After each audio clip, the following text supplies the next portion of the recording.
os pesquisadores foram pisoteados publicamente por manifestantes que viam essa tecnologia como uma coisa que eles não precisavam, que eles não queriam e que não consideravam segura.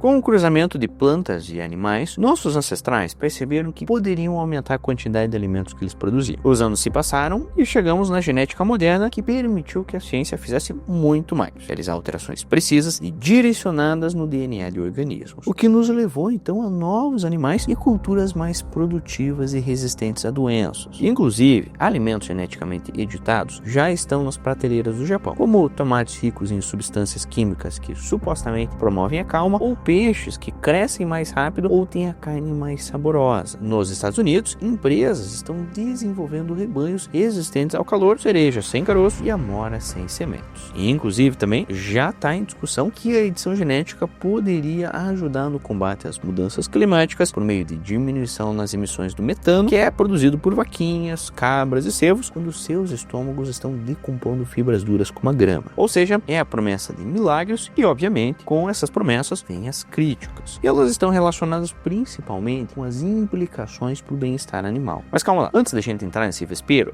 precisamos deixar claro algumas coisas. A primeira delas é que o termo geneticamente editado e geneticamente modificado se referem a coisas diferentes. Como assim? A modificação genética envolve o acréscimo de novos genes a plantas e animaizinhos para tornar eles mais produtivos ou mais resistentes. Às vezes, esses novos genes são inclusive de espécies totalmente diferentes. Por exemplo, uma planta de algodão com o gene de escorpião para tornar o seu sabor desagradável para insetos, evitando assim o uso de venenos contra essas pragas. Consegue entender? Em contrapartida, a edição de genes envolve fazer alterações mais precisas no DNA das plantas ou do bichinho que a gente está falando. Aqui na edição não tem a adição de novos genes. Essas mudanças geralmente são bem pequenininhas e envolvem editar seções do DNA para chegar a uma forma que, segundo os defensores dessa técnica, poderia ser produzida por meios naturais, igual o cruzamento tradicional. Só que aqui acontece de forma muito mais rápida, sem precisar aguardar o cruzamento e todos os seus deslindes com o tempo. Maravilha! Agora a gente pode voltar às críticas à edição genética. Peter Stevenson, consultor-chefe de políticas da organização Compassion in World Farming, a CIWF, é um dos críticos mais severos à edição genética. O grande medo aqui é que a edição contribua ainda mais para intensificar a criação de animais com consequências negativas. Como assim? Veja, o uso da reprodução seletiva nos últimos 50 anos trouxe muitos problemas de bem-estar animal. Por exemplo, as galinhas foram criadas para crescer tão rápido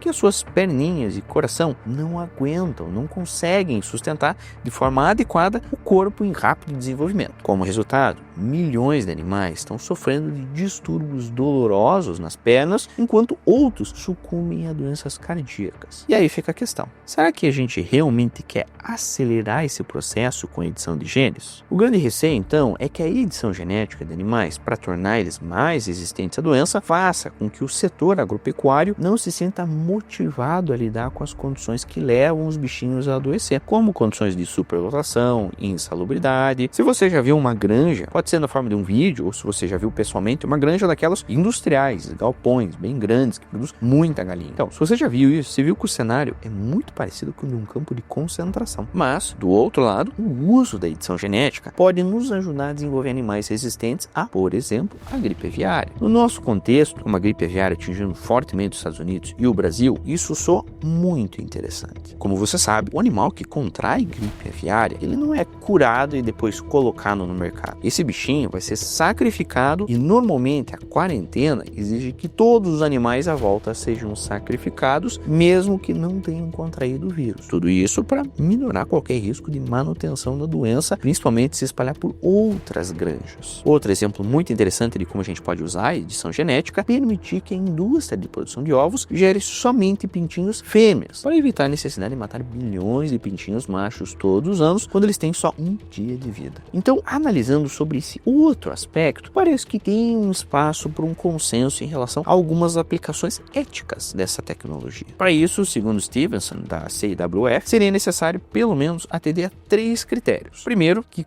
qualquer mudança provocada seja improvável de causar problemas de bem-estar animal. O segundo elemento, que os seus objetivos não possam ser alcançados por meios menos intensivos, porque se puderem, se prefere um meio menos intensivo do que esse mais intensivo. E principalmente o terceiro, que não tem o efeito de consolidar a produção pecuária industrializada. Para isso, então, é necessário que haja regulamentações sólidas e adequadas para que essa tecnologia seja aceita pelo público. Só que ainda existe uma quarta necessidade que precisa ser atendida para que isso seja adotado em larga escala. É necessário que hajam regulamentações sólidas e adequadas para que essa tecnologia seja aceita pelo público. Isso é uma necessidade, porque aqui nós temos lições do passado. A modificação genética foi rejeitada por muitos consumidores há 30 anos, desde a clonagem da ovelhinha Dolly. Isso porque a percepção era que essas alterações, mexer com a genética dos bichinhos, era uma coisa vista como não natural. As manifestações foram bem intensas. Tiveram plantas geneticamente modificadas que foram pisoteadas publicamente por manifestantes que viam essa tecnologia como uma coisa que eles não precisavam, que eles não queriam e que não consideravam segura. Ao mesmo tempo, os pesquisadores ficaram bem aborrecidos com o fato de que aquilo que eles acreditavam ser a sua tecnologia para salvar o mundo estava sendo destruída, na opinião deles, por uma onda de histeria anticientífica alimentada pela mídia. Nesse contexto, a edição de genes parece ser uma versão então mais suave, mais tranquila da modificação genética, que é mais intensa. E ela chega no momento em que o debate está menos polarizado e a necessidade de soluções ambientais se tornou muito urgente e parece também ter uma maior disposição por parte de alguns cientistas e ativistas para analisar a perspectiva um do outro. O grande medo dessa nova técnica não é mais se ela é antinatural ou alguma coisa assim, mas aqui é que os animais não sejam pensados como coisas, como unidades de produção, mais do que eles já são vistos agora. Porque nós podemos modificar esses bichinhos, tornar eles mais favoráveis aos nossos usos. Mas a gente corre o risco aqui de afastar a noção de animais como seres sencientes, que sentem dor, que sofrem, como você. Mas agora eu quero saber de você. O que você pensa desse tema? Comenta aqui embaixo. Eu quero saber a tua opinião. Eu vou ler a sua opinião. Não esquece também de deixar um like se você gostou do conteúdo. Se você amou, não esquece também de se inscrever e ativar o sininho para saber de tudo de novo que está saindo nesse canal. Caso você tenha gostado de temas como esse, eu tenho um vídeo inteiro aqui falando sobre como o Brasil vai suportar as mudanças climáticas. Mas, caso você goste de temas mais apocalípticos, eu tenho um vídeo inteiro aqui falando sobre a Terceira Guerra Mundial. Muito obrigado por toda a sua atenção.